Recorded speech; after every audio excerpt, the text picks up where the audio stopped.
Warning, just before this video starts, I want to say that this is going to be a scary creepypasta reading. Slow is the smolder of fire igniting in flesh. The skin cracks and dries and powders to ash. Incinerating extremities long before flame penetrates to vital systems. The eyes will boil from the skull and cartilage will melt and run like wax. The the insulated brain will be protected all the while, still cognizant to the excruciating agony.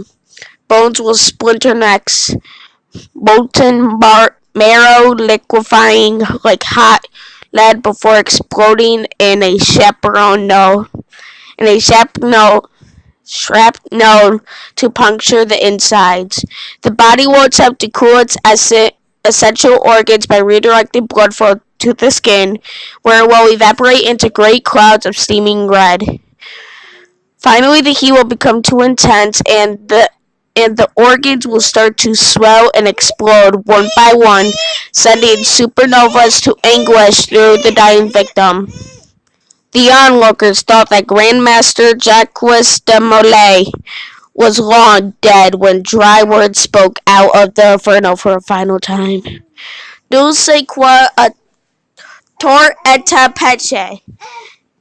Alvel biantat arriver malher aquaxte. Gwenos ant condemnes a mort. God knows who is wrong and has sinned. Sune calamity will occur to those who have condemned us to death. The legend of Friday the 13th began on October 13th, 1307. The Knights Templar, a prominent Catholic military order during the Crusades, was betrayed by King Philip IV, who brought false charges against the Templar in order to seize their wealth. The Templar was arrested en masse, forced under torture to confess to blasphemous crimes against the Church. Grandmaster Jacques de Molay was burned alive, but not before he spat the curse of his dying words. Within a year, both Pope Clement and King Philip IV of France, who sentenced the Templar, were dead. The curse did not end with their death, however. The number of Templars made the decision to save their own lives by fabricating lies about their comrades, assisting King Philip in condemning the order. One of these killers, named Jean Millet, was even richly rewarded from the Templar coffers for his false and treacherous testimonies. Fearing repercussion, Jean Millet fled with his new wealth to Scotland, far enough to escape the punishment for his crimes, but not far enough to be safe from Grandmaster Jacques' final curse.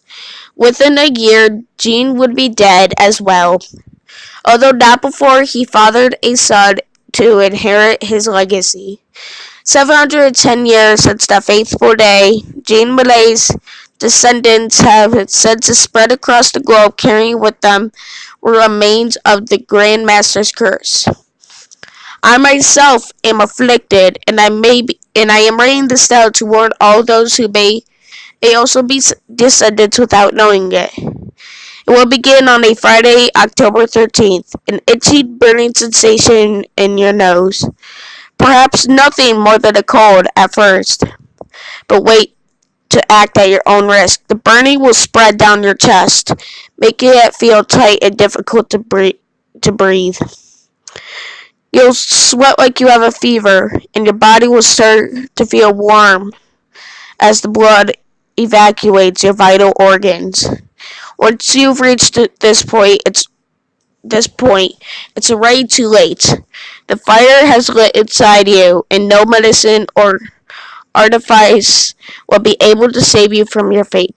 The phenomenon has been recorded as spontaneous combustion in many accounts across the globe.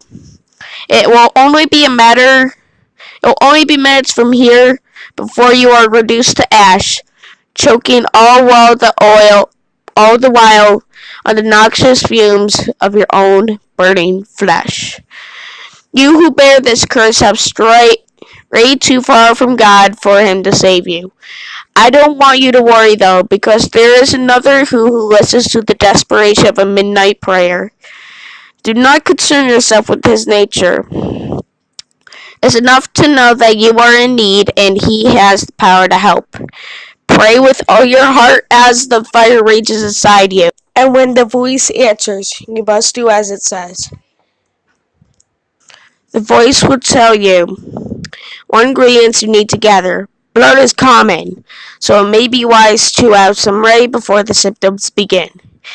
Animal or human sacrifices are less common, but it all depends on the strength of the bloodline which ties you to the Grandmaster's curse. Once you have followed the instructions, you'll notice the pain begin to subside within a few minutes. There will be another presence in the room at this point, but that's an unavoidable side effect of the ceremony. Do not try to look at the presence. Do not talk to it unless it talks to you. And even then, do not give it any information about yourself. If you are careful and lucky, it will leave you alone. The curse will be lifted, and whatever happens after that, well, at least it won't be happening to you. And that is all. I know I'm recording over a YouTube video. But anyways, yeah, that was a creepypasta reading. If you guys did enjoy this and you want more creepypasta reads, make sure to drop a like on the video right now. I'll charge 30 likes, subscribe, join the journey, become a crafter, leave a comment, and hit that notification bell. Today's shout out goes to Random Girl 239. I'm sorry I was not able to come today. I haven't felt like it. I promise. Hopefully this weekend I'll be seeing you. But anyways, yeah, Random Girl 239. But anyways, I hope all of you enjoyed this video. This is Minecraft 1 signing off.